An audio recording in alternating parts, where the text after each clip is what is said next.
All right, guys, a very simple question, one of the simplest questions in this particular lot. You can pause the video and give it a try, and then you can resume to look at its solution.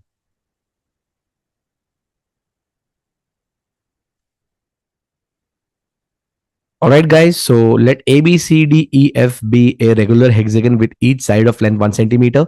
The area in square centimeters of a square with AC as one of its side. Let's join AC in this case.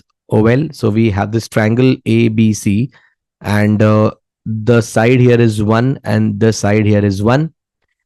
We have to take a square that has one side as AC and find out the area of that square. Technically, you have to find out the length of AC in this case, in this particular case.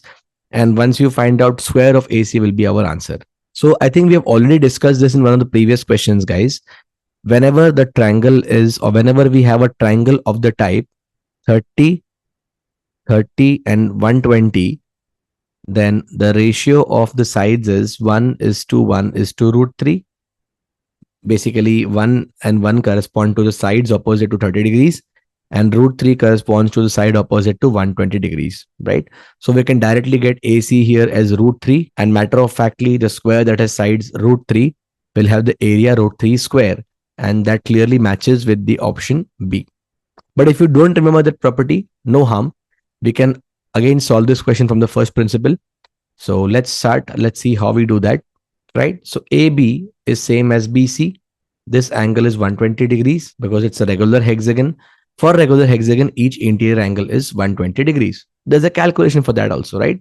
N minus 2 into 180 divided by N, each interior angle of a regular polygon. Having n sides, N minus 2 into 180 by N, 4 by 6th of 180, and that's exactly 120 degrees, right? So each angle here is 120 degrees, each interior angle of a regular hexagon.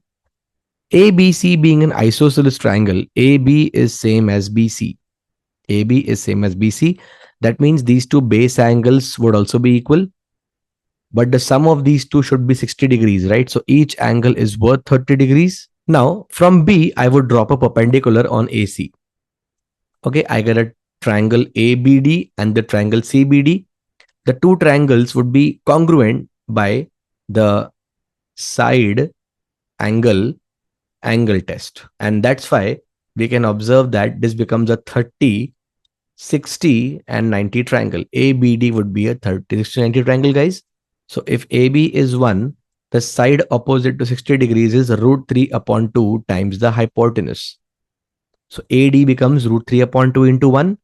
And same way, DC also becomes root 3 upon 2 into 1. So AC is nothing but root 3. Same thing that we have found very directly. You can also find it from the first principles, right? So AC is root 3. Any square that has side root 3 now will have area root 3 square. That again matches with your B option 3.